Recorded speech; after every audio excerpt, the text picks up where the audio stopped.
And here we are, at the final world. I don't like to discuss this part, and still bothers me very much, but it's something that I have to do, so that I could put this behind me. People deserve to know. At this point, I was aware of the game's unnatural nature, but Zenith was a different than the other worlds, while the others were certainly strange, and sometimes frightening. The world of Zenith was like a nightmare, and I didn't have to go any further on the board for an indication that something goes wrong with Zenith. The first thing I noticed was that the blood red texture on the board, and the music was an eerie whistling tone. I had noticed that I had Solomon and Anguis back, and I felt better for a second. Then I scrolled over to the right to see who my enemies I'd be facing this time. This time was Destora, Jadora, and judging by the icon of a different Jadora than the original, was standing on the ground instead of flying. The grotesquely detailed pinkish icon of red also caught my eye. I couldn't tell what it was supposed to be, and I was afraid to find out. Going back to my side of the board, I decided that there wasn't much of a choice to my usual routine in going for the quiz level before doing anything else. I was not ready for what happened. I jumped back when it appeared, accompanied by a terribly distorted version of the password theme. It looked as if the face had fallen victim to some sort of terrible glitch. And what he means by, "Will you miss me?" Did he know this would happen?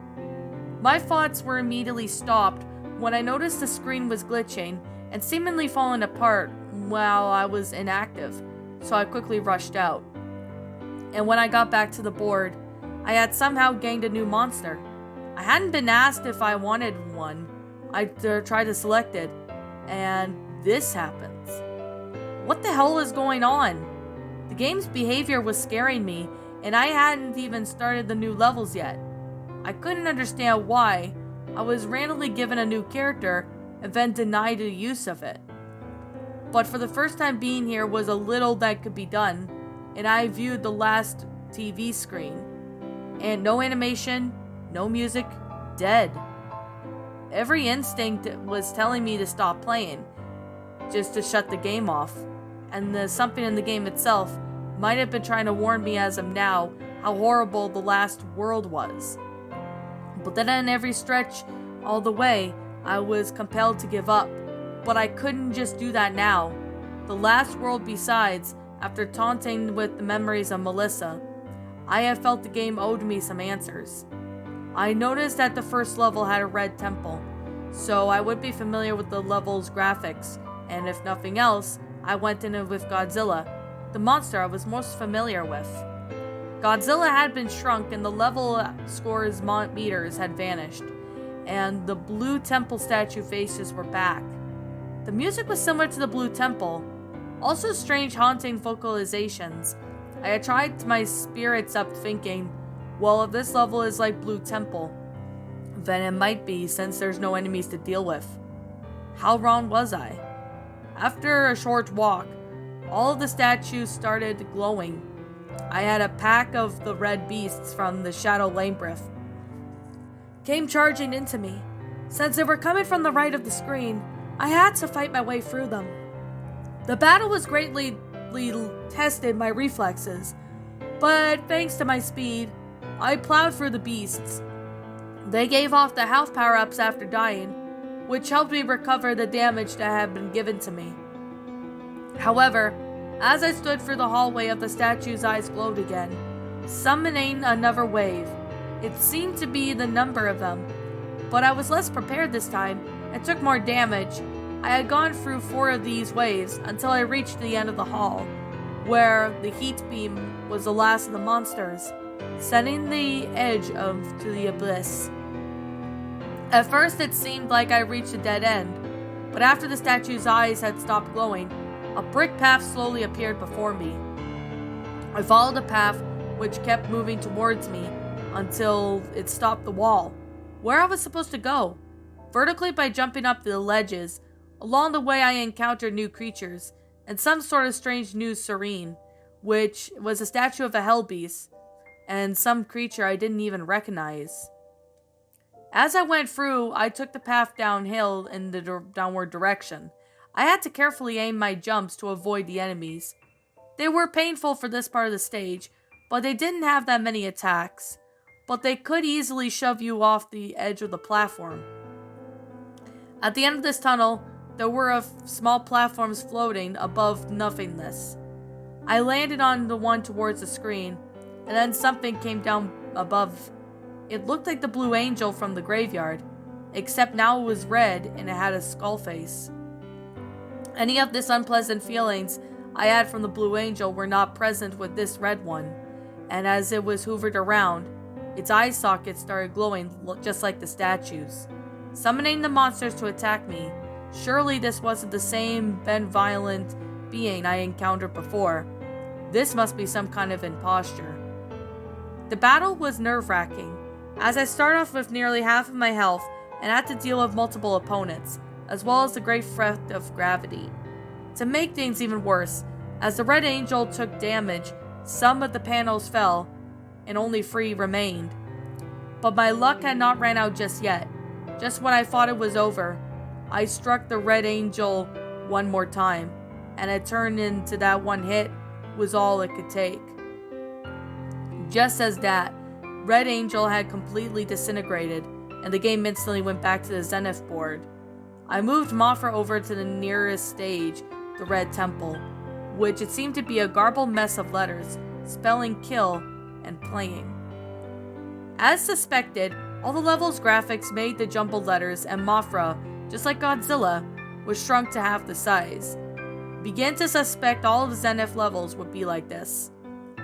The background music was terrible, like if someone pulled the sounds of the NES was the cable of making these blender and then piecing them back together into a song. I had to turn the volume down because of it. Playing as Mothra, avoiding the enemies easier, but they were nevertheless determined to get at me. At the first enemies I saw were headless Gigans, and later on were hybrids monsters pieced together from the previous boss, looking like Bayonet, headed towards the above. 5 minutes had gone by and I hadn't seen anything new, and the level shifted into another segment. The music disintegrated from the loud and annoying beeps into something more absent and menacing. The level graphics have also changed, now looking blood-drenched junkyard, and the way everything was in this level read made it a sickening look to it. The enemies multiplied by number, never ceasing to follow me, and became harder and harder to avoid. And at the end of the level, the situation reached a climax, as the swarms of monsters fused together into one enormous, terrifying hybrid. Once I had gotten through the intentional shock, I discovered this way to destroy this thing, constantly shooting eye beams at the Hedorah cluster that formed its heads. If you attack it anywhere else, it would regenerate the damage. Even with that knowledge, it was still an extremely difficult fight. I could say it was harder than the fight in the Moon Beast was, if not harder. Most of the common attack was lunging forward with its arms covered with Gigans, jaws and solid blades. They touch and would instantly drain health. When it was over, the remaining monsters collapsed into a heap, and when they were on the ground below them, started to disintegrate and shrink towards the bottom of the screen. When I came back to the board, I thought myself so far this game had been putting me through the easiest levels first. If that's the case, how bad will the rest of Zenith be? With 2 levels down and 3 to go, my monsters have been taken full hold of the whole world nightmares that was Zenith. Deciding on what action to take next to be more tense and difficult than before, but ultimately I had no way of knowing the next levels would be like, or how well my monsters would be prepared for them, so my only option was to guess. I tried to interpret the icons of the levels ahead of where they were, and the last level before the boss battles was obviously representing some kind of volcanic area, with the larva and open flames. The middle of the icon I still don't get, except that it looked fleshy and vaguely looked like an organ of some kind, oddly oversized as well. The one I was nearest to had about another exit, and it looked like a thorny vines covering the puddle of blood. I guess that this would be a level of blood rivers, and the chase level of dementia. As such, I went through Anguis, because due to his rolling move, he'd be the fastest speed while submerged. The level was called Blood Lake, and it looked like as I was expected. Rivers of blood accompanied by thorn-covered vines, which were scattered around the sides of the ground. The music was rather faint, but I could hear a distant drum beat and a few other instruments. A lot of the echoes, and sometimes it sounded like someone was hitting a drum underwater. I was disappointed to see that Anguis was shrunk just as Godzilla and Mothra had been. So apparently, all the Zenith levels would be like this. I felt less secure with my giant monsters, no longer so giant. I walked along the without any interruption for about a minute until my path reached a dead end. There was a massive gap between the ground and walking on and the ground to the right of the screen. I would have swam across and continued to the right, but due to the huge mass of bamboos in the way, there was nowhere else to go. The two creatures guiding membranes with their arms, and lamprily the mouths like perched on outstretched vines and screeching at me, like a crow does when an invader of its territory. Another unnerving display, possible a sentence, was the creatures of this game. It's like even accurate to refer to them as being of the game, that is.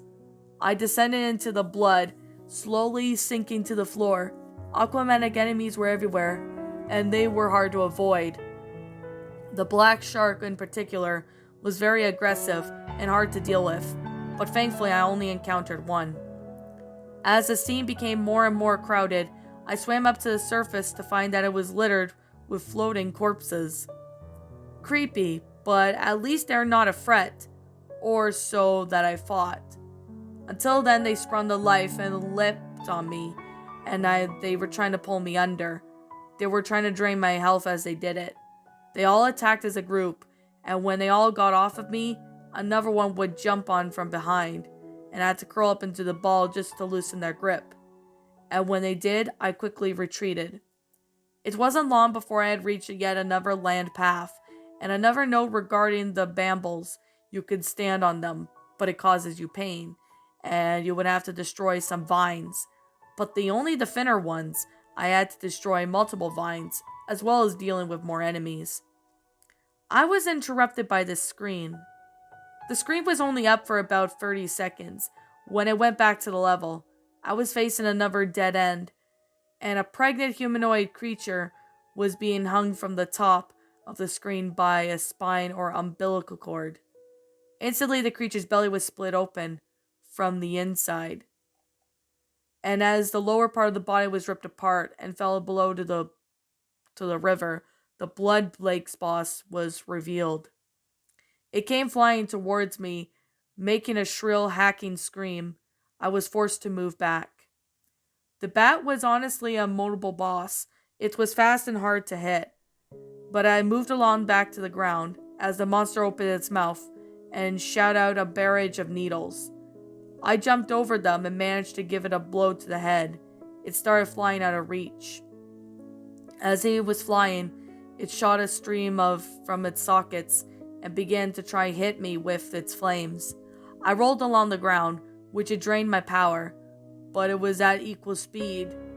This cycle repeated a few more times until the monster was defeated.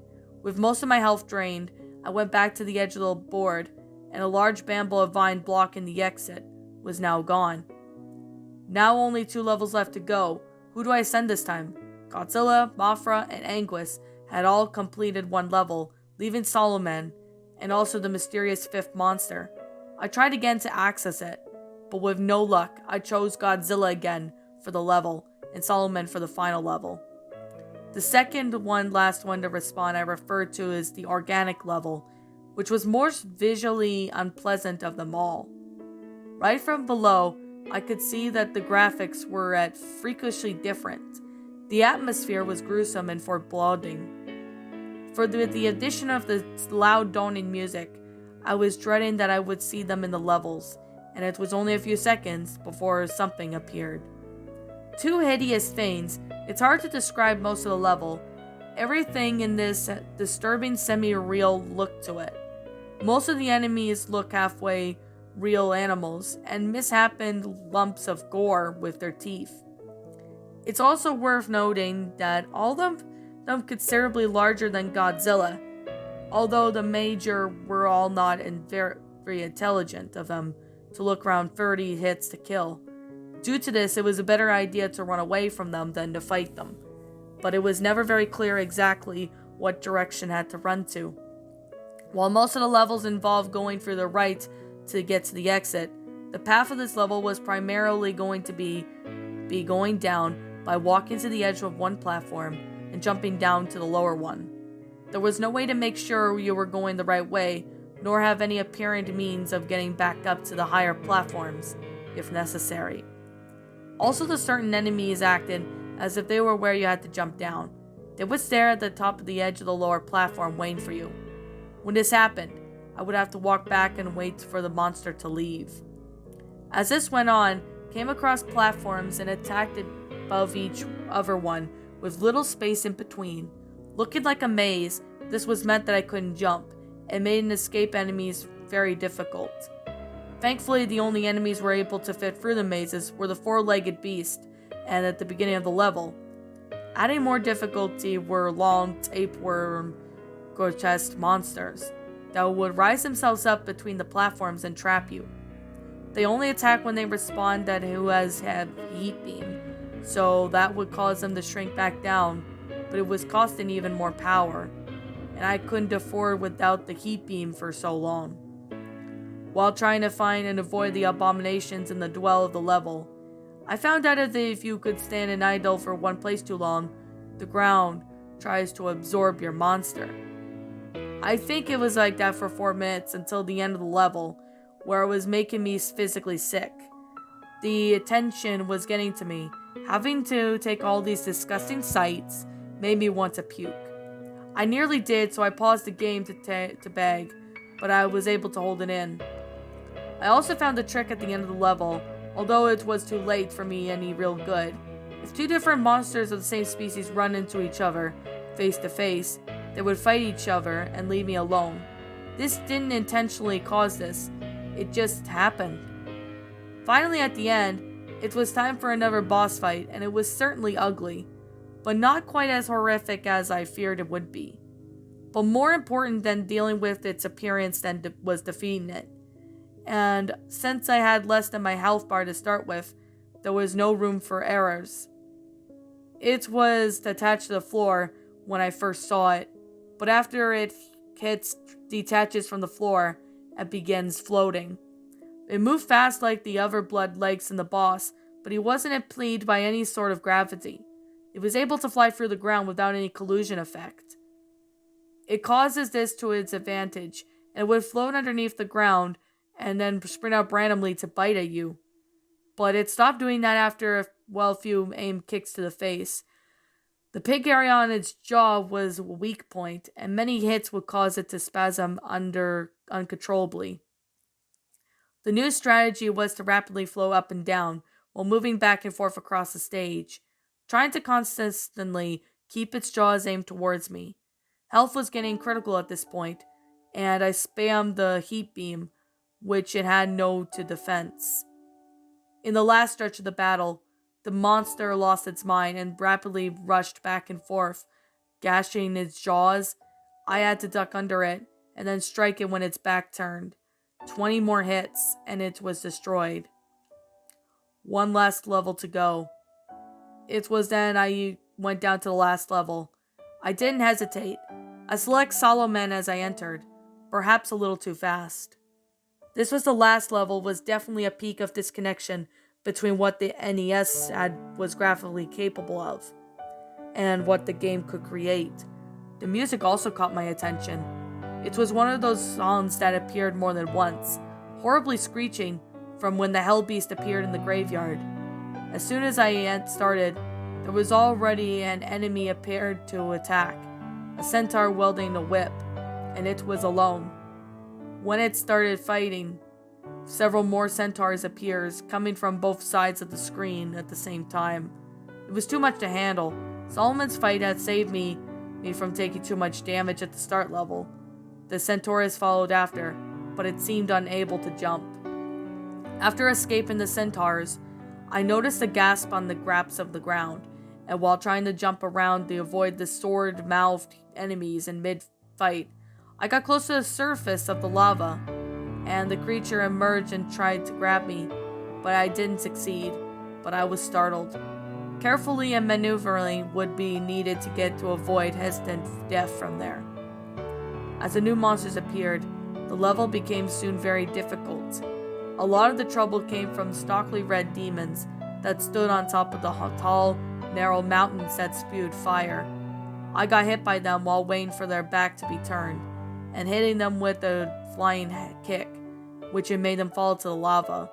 It was this time I noticed that I wasn't gaining any health from killing the enemies. Not all the ground was stable, but at one point the ground started to reduce to small chunks that slowly drifted towards the right. Some of them would sink to the lava upon standing them, and there was no way to tell which ones would sink and which ones wouldn't. Being so close to the lava added more threat to the lava creatures, and this was very frustrating. I was also beginning to feel very hot, which also made me concentrating hard.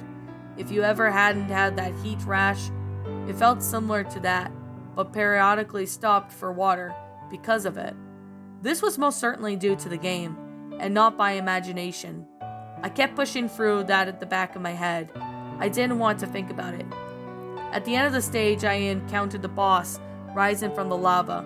Its rival noted the ungodly howling roar. When it walked to the land, I saw how gigantic it was. Several times the size of Solomon.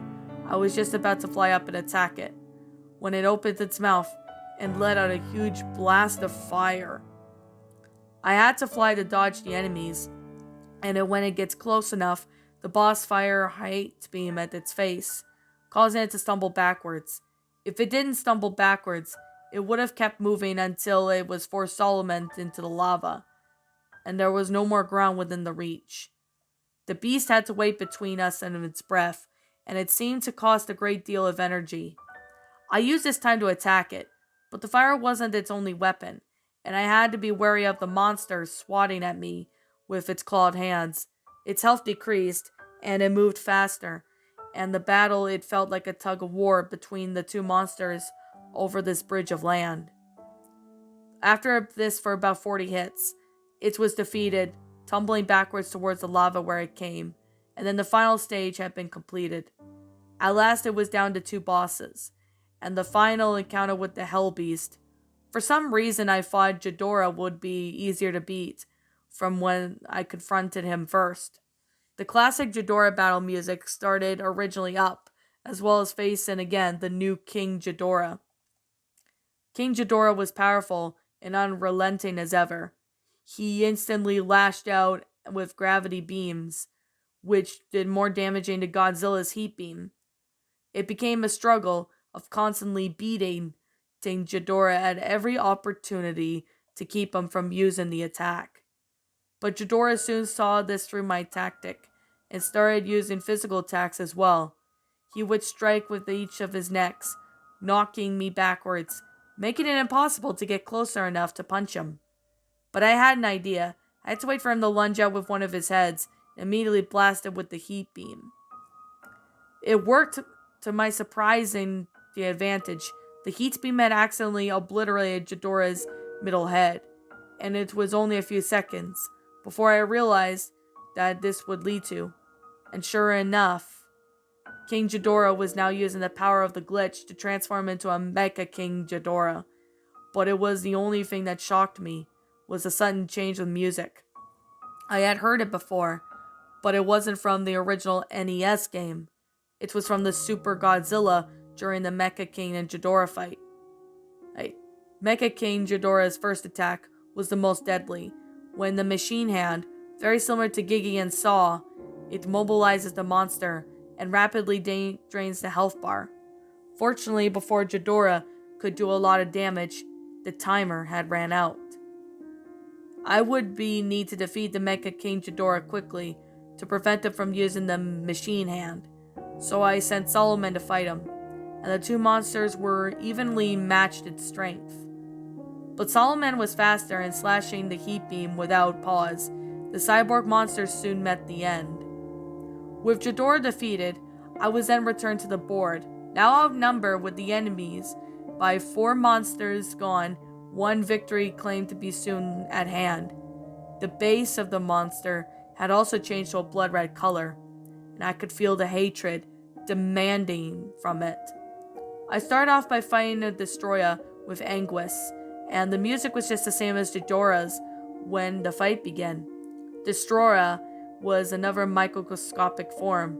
After 1 hit, it changed into Juvenile, which it had a few attacks, which was also very easy. The fight became very serious once Ghidorah had entered the aggravated form, gaining the use of large arms and the micro-oxygen beam. Anguis' roll attack, which it had been very useful up until now, which rendered useless by Ghidorah constantly attacking me with its large arms. When I tried to use it for this part of the fight, I had to rely on brute strength.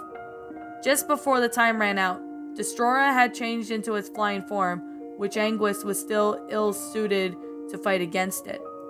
Going back in, I fought against the flying form with Mothra, which seemed fitting. Mothra was weaker than Anguis, and it was much better equipped to dodge the counter-flying Destroyer's attacks, so the fight wasn't in my favor.